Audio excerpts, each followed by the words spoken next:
Today on SUNUP, the pictures tell the story. Freeze damage on canola. But what does the ice really do to the crop? Plus, grazing damaged wheat. Advice for managing your pasture. And the national spotlight shines on this 4-H'er from Pittsburgh County. All this and much more next on SUNUP.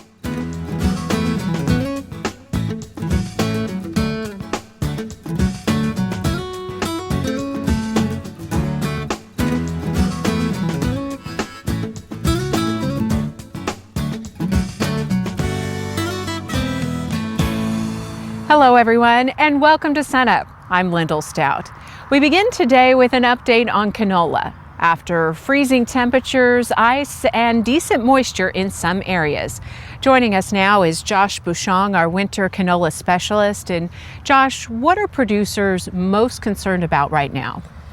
Well, obviously they're concerned on how the crop handled those conditions last week, and especially how's it going to rebound from those events. So across the state, we've had some varying conditions where some guys got a lot more ice, and some guys got hailstorms, and some just got mostly rain. So, but for the most part, the crop survived pretty much all those conditions very well. Little to no injury at all on the canola crop so far. So, just kind of depends on how far along the crop was.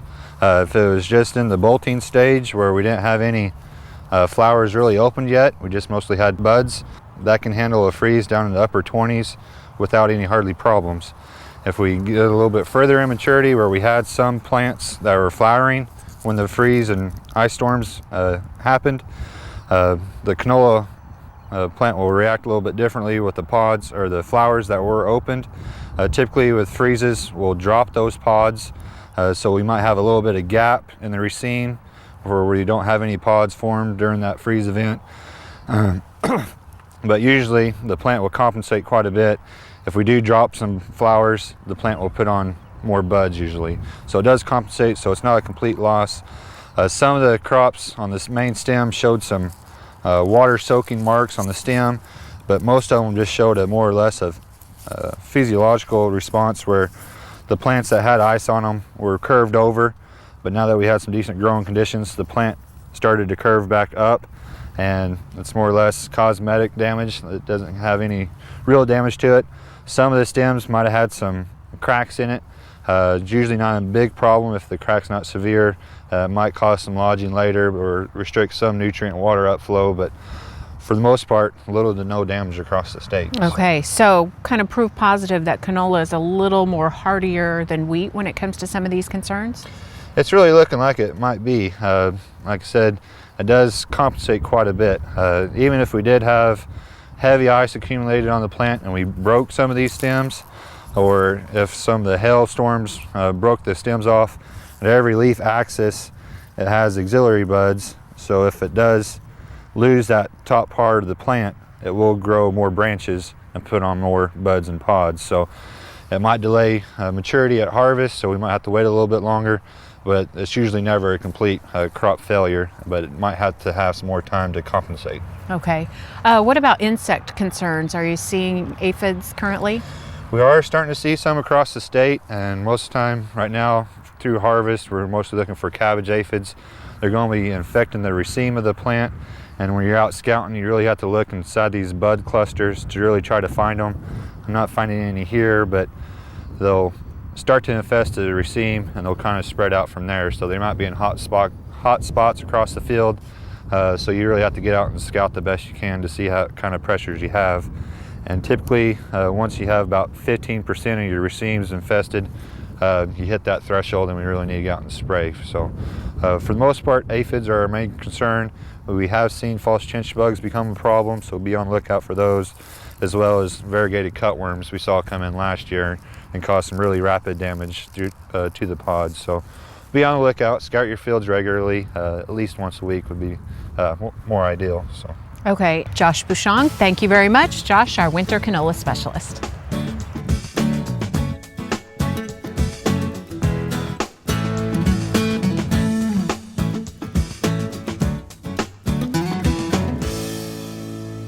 Hi, I'm Al Sutherland with your Mesonet weather report.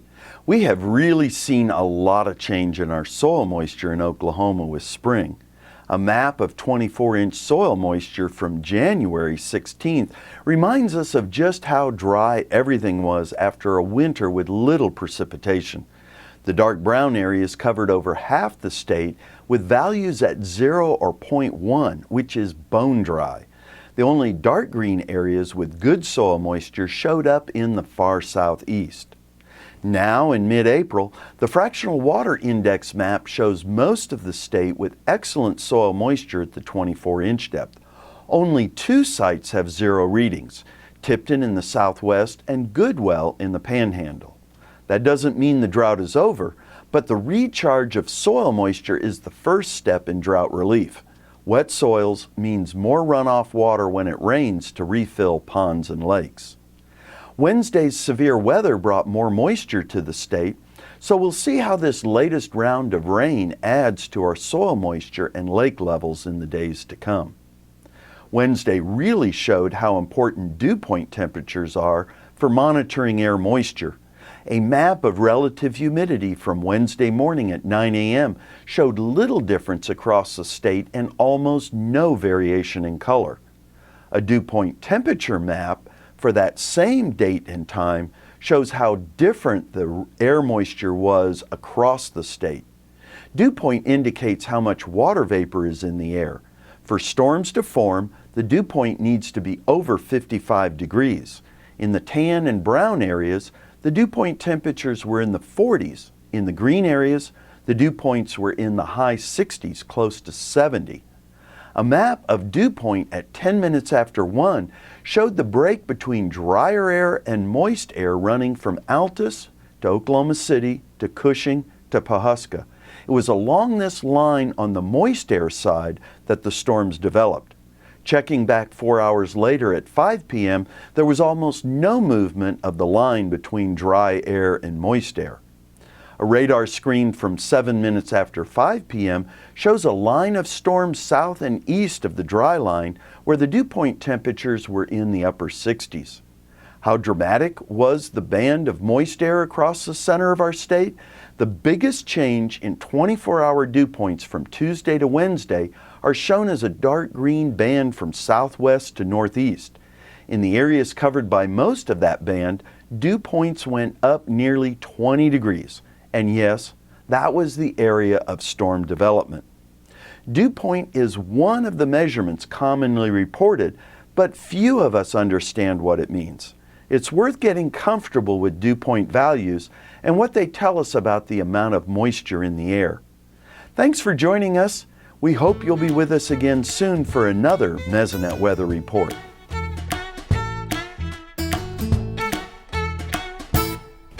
Kim Anderson, our grain marketing specialist, joins us now. Kim, you've been traveling some this week. How are producers holding up? Well, I've been through southern Oklahoma and southwestern Oklahoma, and some of them are despondent, and I think rightfully so. This year they've got the drought and they've got the freeze. The wheat is mostly in poor conditions. You look over the last 5 or 6 years, they've lost 2, 3, 4 of the crops in those years. One year they harvested no cotton in the majority of their land. The prices where they've been high, they just haven't had anything to sell, and they're ready for some good news. They're ready for something good to happen. And now the question, do we have some good news for them? Something to look forward to? I've been racking my brain for that, and I can't come up with anything except I remember football, yesteryears before we had a good team. Wait till next year. I think they're in farming, and they're probably going to harvest some wheat this year. You look at the wheat price. For some of them, a low price would probably be better, because if they're harvesting just a little bit of wheat, a lower price is going to be a lower return, and they've got revenue insurance, and that insurance has $7.78, $7.80 guaranteed price. So I think if they've got insurance, that's the good news. If they don't have insurance, then crop insurance, then that's bad news. Okay, and when you speak of low prices, what do you mean by that? Well, low prices right now, you can forward contract wheat in that area for around $7. I was at a meeting with some elevator managers, merchandisers, market analysts, and we bracket them I said, how low would you expect wheat prices? How low could they be in June? We came out about $5.75, maybe $6.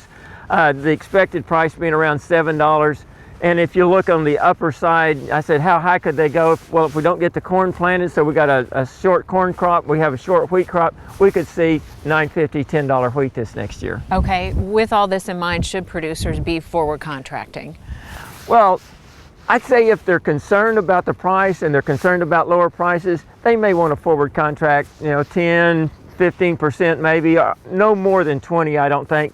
But they need to make the decision on pricing that's going to let them sleep at night. It's not going to hurt them either way if they forward contract 10%. If prices go up, they've got it to sell. If they go down, at least they price some. And then the corn crop, it can also play in? You bet. That's kind of the joker in the deck on that corn crop. Getting it planted, it's behind average now, but normally you've got less than 10% of it planted. It's wet in the heart of the corn area. It's supposed to rain over the next days. That's going to keep them out of the field. But you remember a couple years ago, they planted 36 million acres of corn and wheat. They can get that corn in the ground, but the market is watching that right now. Okay, Kim Anderson, thanks a lot, and we'll see you next week.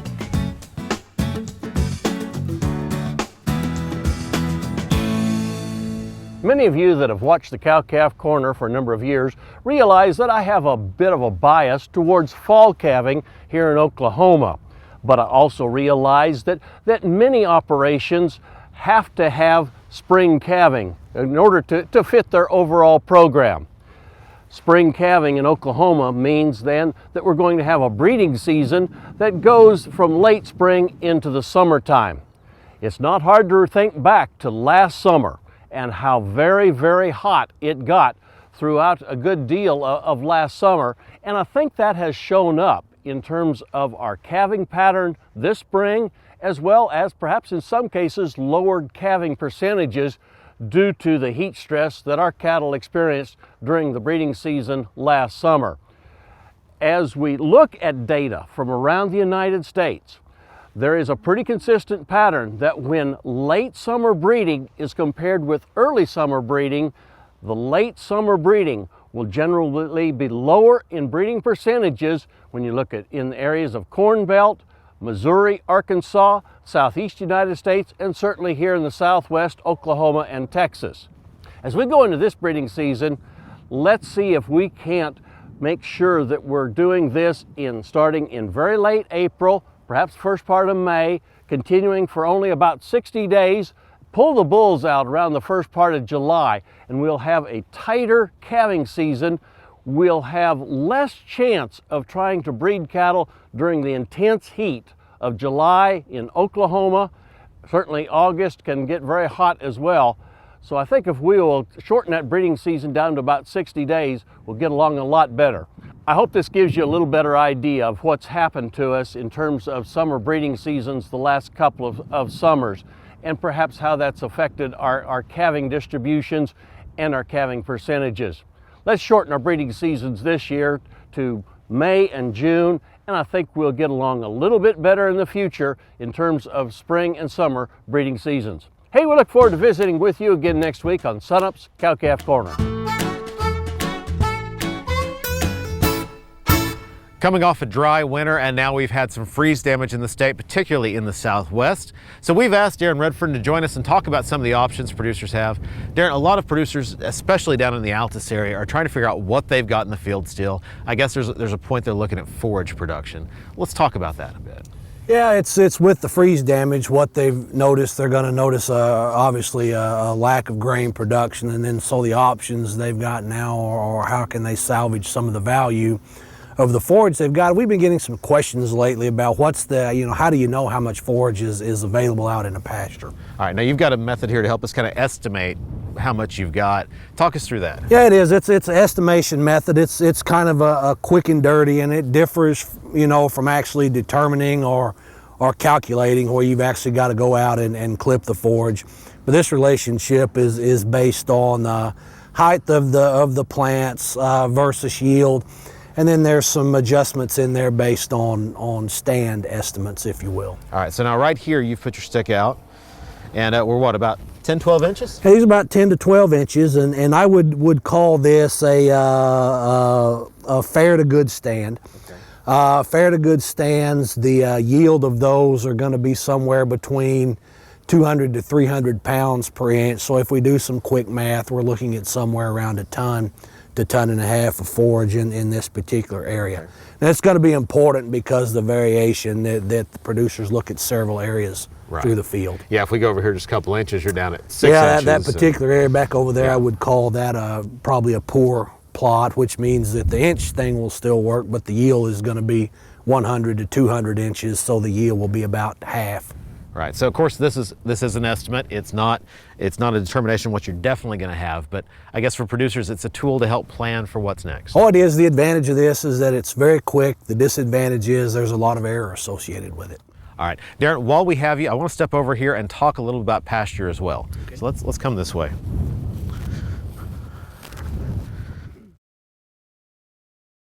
Darren, what are you seeing in pastures across the state right now?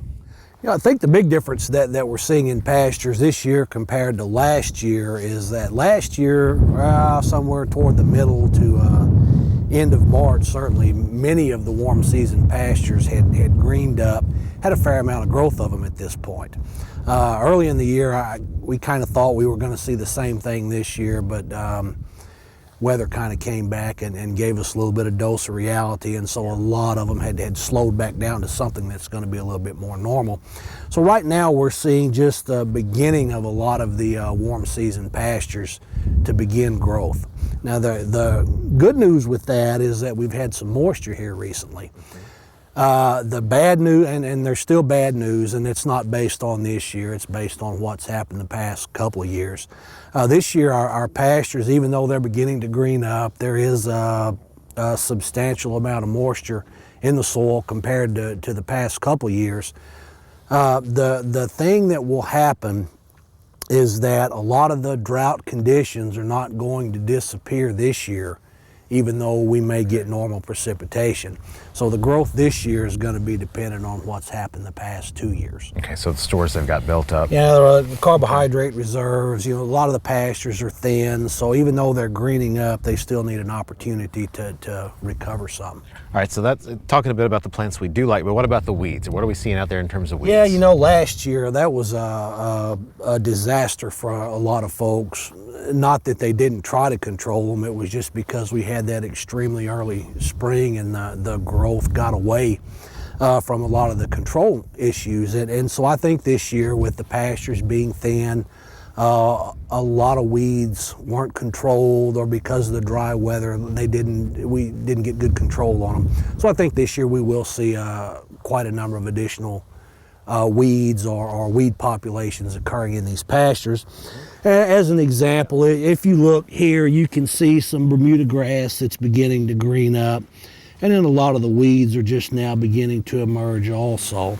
So I think if you look at more of a normal window of control for most of the weeds, typically we see that about end of April to early May.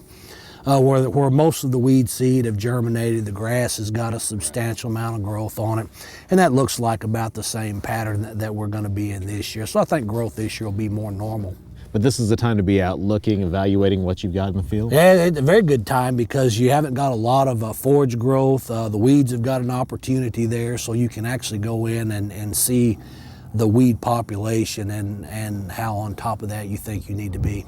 All right, finally, just some advice for producers. How can they bring these back, do the best thing they can for their fields this year? Well, I think the most important thing to do is focus on some of our more basic forage management principles.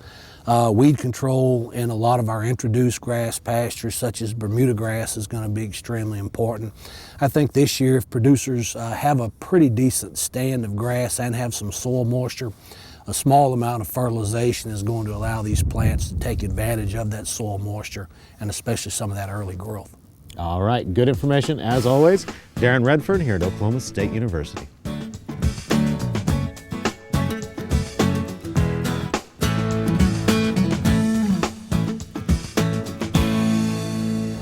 Hi, welcome to Shop Stop. Today we want to talk a little bit about file handles and maybe not having one around when you need one.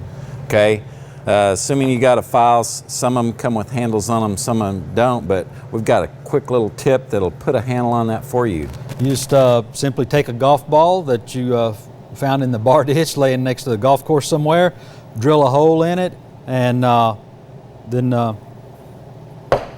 put it in here. I think that the nice thing about the golf ball is it kind of fits the palm of your hand as well. Yeah, it's pretty easy to do. You basically want to just drill a hole a little bit about the same size as the entrance of the tang there, and it'll press right in and it holds to it snugly, and it does. It fits your hand real nice. So, there's a little tip on files and kind of a homemade handle. We'll see you next week on Shop Stop.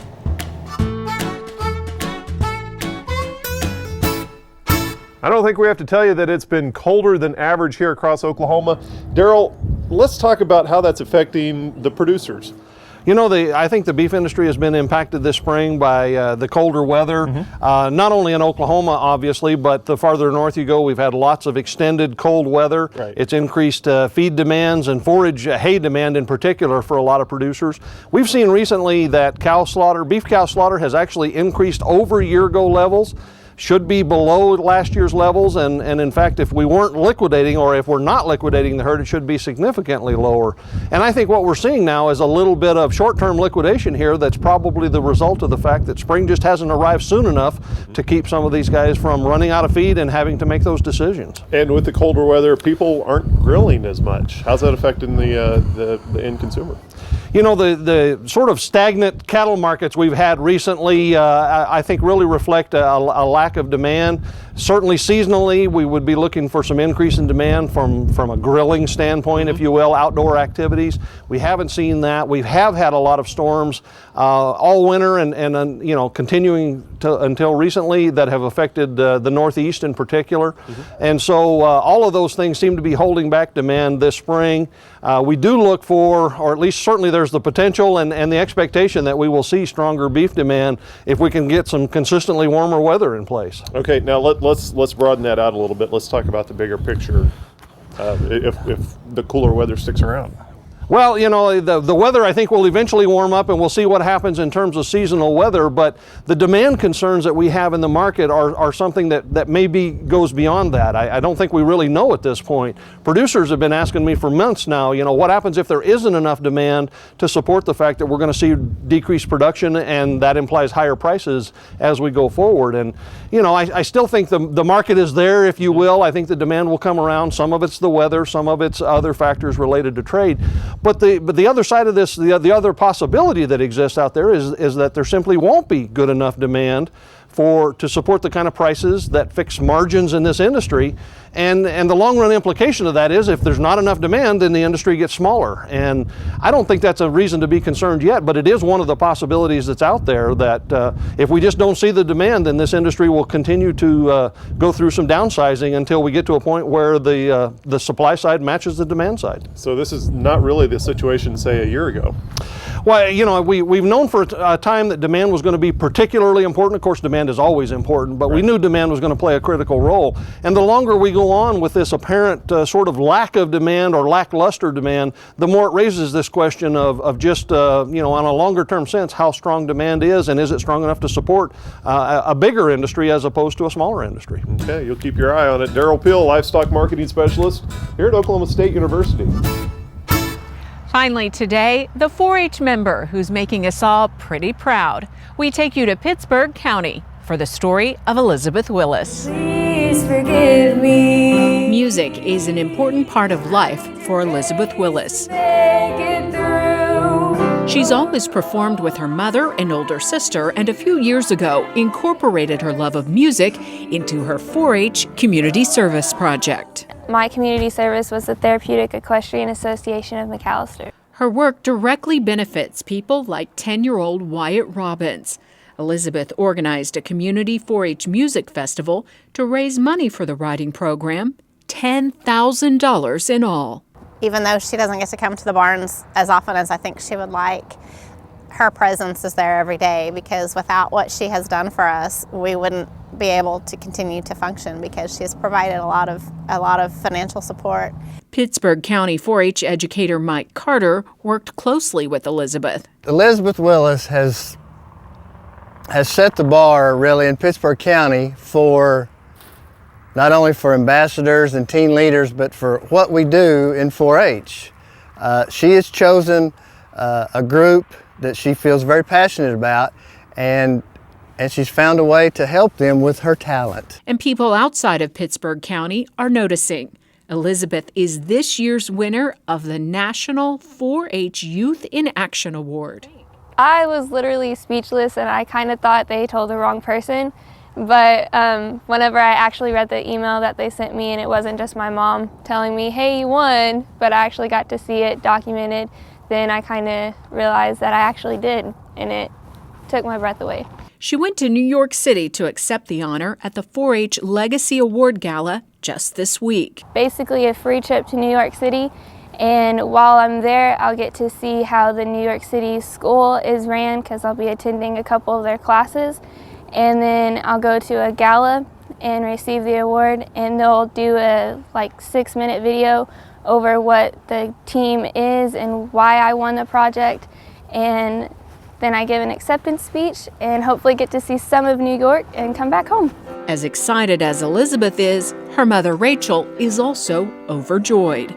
She's always had an assertive personality, so to see it channeled in the right direction and doing good things is always a pleasure to my heart.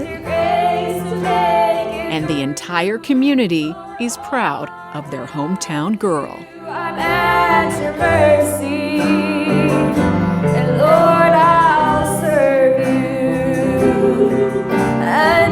That does it for us this week. Remember, you can find us anytime on our website, sunup.okstate.edu. You can also follow us on YouTube, Facebook, and Twitter. From the Canola Research Plots on campus at Stillwater, I'm Lyndall Stout. We'll see you next time at SUNUP.